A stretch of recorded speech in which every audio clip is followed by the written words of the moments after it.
Yo yo, what's up, bonjour à tous et bienvenue sur le podcast Cardano français, le seul podcast qui vous donne toute l'information sur votre blockchain préférée. Quentin, aka Mr. Q, sera votre hôte pour toute la durée de l'émission. Mais avant de commencer, laissez-moi vous parler de Crypto Suprême, sponsor numéro 1 du podcast Cardano français. Crypto Suprême est le site internet où vous pouvez vous procurer tous les articles Cardano, Emurgo et IOHK. Que ce soit des vêtements, des pièces de collection ou des articles de bureau, vous trouverez sur le site cryptosupreme.net les meilleurs produits, les meilleurs prix et le meilleur service. Avant que j'oublie, aucune information donnée dans le podcast ne doit être prise comme un incitatif à investir dans le projet Cardano. Il est toujours mieux de faire ses propres recherches avant d'investir dans n'importe quel placement financier. Bonjour à tous et bienvenue sur le podcast Cardano français. J'espère que vous allez bien. Pour la plupart des personnes, nous sommes dans la 6e semaine du confinement. J'espère que vous n'êtes pas trop touchés par le Covid-19.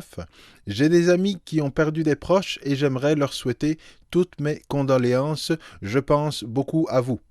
Malgré le contexte actuel, il y a pas mal de nouvelles à Cryptoland. Le halvening de Bitcoin est dans moins d'un mois. Plusieurs blockchains sortent des nouveautés comme Binance qui intègre les contrats intelligents ou Zilliqa qui offre du staking. La compétition est rude dans le top 20 des cryptos et ce n'est pas le virus qui va les ralentir. Et Charles Hoskinson l'a bien compris. Depuis quelques semaines, le fondateur de IOHK insiste sur le fait que Cardano doit mieux communiquer les mises à jour, le protocole, le développement du projet à la communauté et à l'écosystème blockchain. Et c'est vrai qu'après 5 ans de recherche et de développement, cela ne doit pas être facile d'entendre des propos comme Cardano est juste un wallet. Malgré que d'un point de vue utilisateur final, ce n'est pas 100% faux. Il faut être objectif et réaliser qu'il faut beaucoup gratter pour comprendre et apprécier tout ce qui a été fait dans le projet Cardano. Charles l'a mentionné à plusieurs reprises, Shelly va être la mise à jour la plus importante depuis la première version de Byron. Et lorsqu'on analyse les choses, on se rend compte que la version de Byron en 2017 n'était pas très significative en termes de phase de développement du projet. Le Byron Reboot aurait dû être la première version qui aurait dû être livrée en octobre 2017, parce que le Reboot est la version Haskell qui est nécessaire au déploiement de Shelly. Donc la première version de Byron était plus symbolique que significative. Cette phase, qui dure maintenant depuis presque 2 ans et demi, nous a permis de bâtir une grosse communauté au Japon, en Chine, aux US, en France, au Canada et dans plusieurs pays en Afrique, ainsi que de développer nos connaissances sur le projet, le protocole Proof of Stake et la recherche académique. Seulement, il est plus que temps de passer à la vitesse supérieure. C'est le message que Charles répète à son équipe. Il doit y avoir plus de contenu sur le projet, des vidéos, des articles, des présentations, pour que la communauté soit en mesure d'expliquer le projet en moins d'1 minute et sans utiliser les termes de blockchain 3e génération. Parce qu'aujourd'hui, cela ne veut plus rien dire du tout. Toutes les blockchains qui sont en compétition avec Ethereum sont des blockchains de 3e génération. C'est pour cela que Charles a commencé à décrire Cardano comme un système d'exploitation financier ou social. Parce que le système monétaire est au centre de toutes nos activités sociales et si nous voulons rebâtir le système financier actuel afin qu'il s'intègre mieux à notre réalité, qui est un monde sans frontières où du jour au lendemain, un virus peut faire le tour du monde et impacter presque 7 milliards d'êtres humains.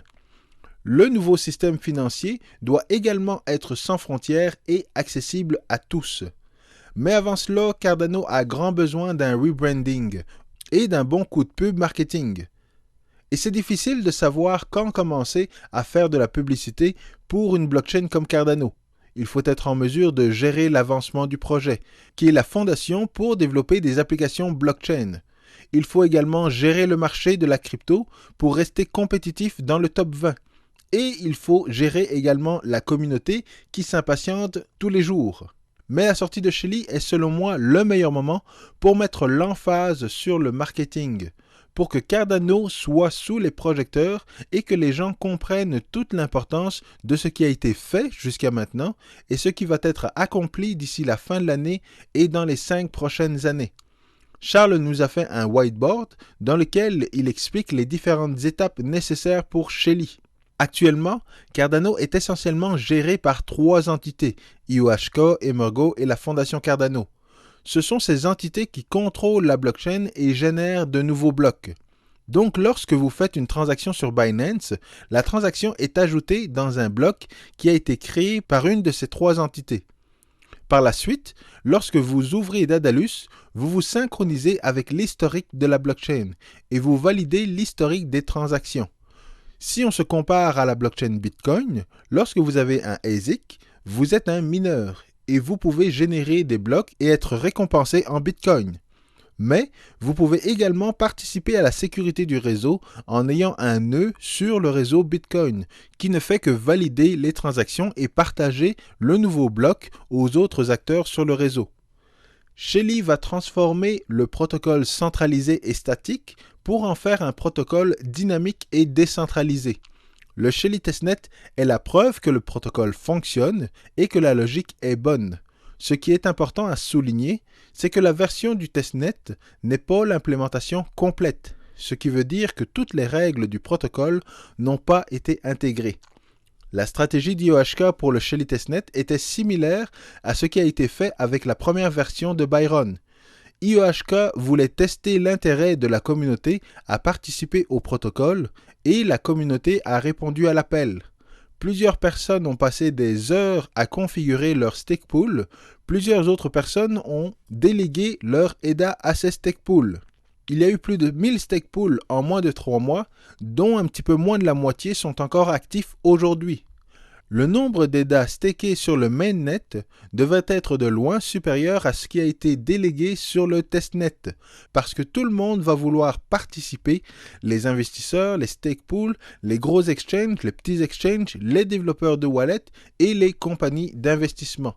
La réussite de Shelly va être bénéfique pour tout l'écosystème blockchain. Donc Charles a mentionné que l'étape du Byron Reboot est faite. Cardano utilise la version Haskell de Byron et la blockchain est toujours contrôlée par les 3 entités avec le protocole OBFT pour Ouroboros Byzantine Full Tolerance. C'est un protocole qui va permettre facilement de transitionner vers le protocole Proof of Stake. Donc la route vers Shelly va se passer en 3 étapes. Byron Reboot avec le protocole OBFT, c'est l'étape dans laquelle nous sommes actuellement. Il va y avoir également le Shelly Upgrade, et ce n'est pas un update, mais bien un upgrade. Donc c'est du nouveau code qui, avec le temps, ne sera plus compatible avec l'ancienne version. D'où l'importance pour les exchanges d'ajuster le tout. Et pour finir, il va y avoir une phase hybride où les nouveaux blocs vont être produits par les stake pools de manière décentralisée et par les 3 entités. Cela va se faire à chaque nouvelle époque. Donc ce qui est important pour la communauté dans la phase actuelle, c'est que bientôt les stake pool opérateurs vont faire la transition vers la version Haskell de Shelly. Et par la suite, ils vont pouvoir recréer leur stake pool sur le mainnet. Pour ceux qui ont délégué leur EDA sur le testnet, il va y avoir une annonce durant laquelle nous allons pouvoir transférer nos récompenses du testnet vers le mainnet. Et tout cela va se passer dans l'étape du Byron Reboot.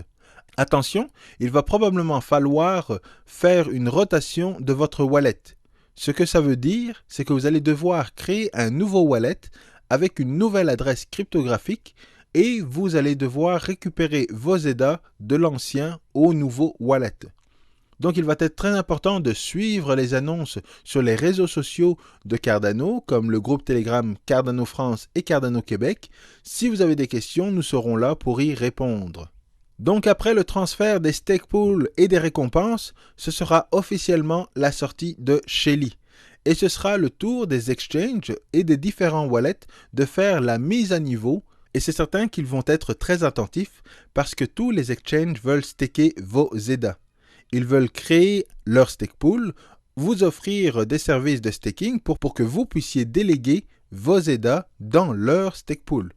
Donc si vous y pensez 2 minutes, il vous sera plus profitable de staker ou déléguer vos crypto-monnaies vous-même, mais cela reste votre choix bien évidemment.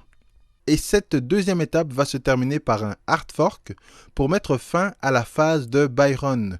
Et nous serons officiellement dans la deuxième phase du projet Cardano, Shelly. La dernière étape est le partage du consensus entre les stake pools qui vont générer des blocs et les 3 entités qui vont également générer des blocs à travers les différentes époques. C'est une sécurité pour s'assurer que la décentralisation est graduelle parce que le protocole ne va pas être mature du jour au lendemain. EOS en a fait l'expérience et même s'il n'avait besoin que de 21 blocs producteurs, cela a pris un bon moment avant que la communauté les nomme. Donc IOHK va graduellement arrêter de produire des blocs pour arriver à 100% de décentralisation à travers 1 ou 2 mois.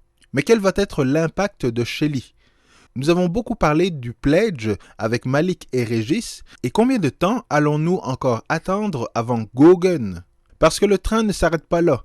Il y a encore 3 autres phases à livrer avant la fin de l'année. Nous devons encore être patients, et je sais que IOHK ne va pas ralentir la cadence après la sortie de Shelly. En fait, les travaux pour Goguen, Bachot et Voltaire se déroulent actuellement, et nous devrions avoir plus de nouvelles à la sortie de Shelly. Donc même s'il y a des points à améliorer dans les communications, je suis quand même bien content que Cardano ne soit pas le projet dont tout le monde parle. Parce que pour une crypto qui se trouve dans le top 20, elle est plutôt discrète. Mais comme vous le savez à Cryptoland, lorsqu'un projet atteint une étape importante, il fait l'actualité. Les youtubeurs décortiquent ce qui s'est passé et ce qui va arriver, et il se pourrait que Cardano redevienne une crypto à surveiller en 2020. D'ici là, nous aurons fait le plein d'EDA. En tout cas, moi, je l'aurais fait. Alors, je termine là-dessus. N'oubliez pas de smasher bien fort le bouton like, de vous abonner à la chaîne YouTube et de partager l'épisode avec vos proches.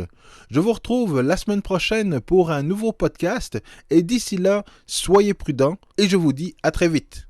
Peace.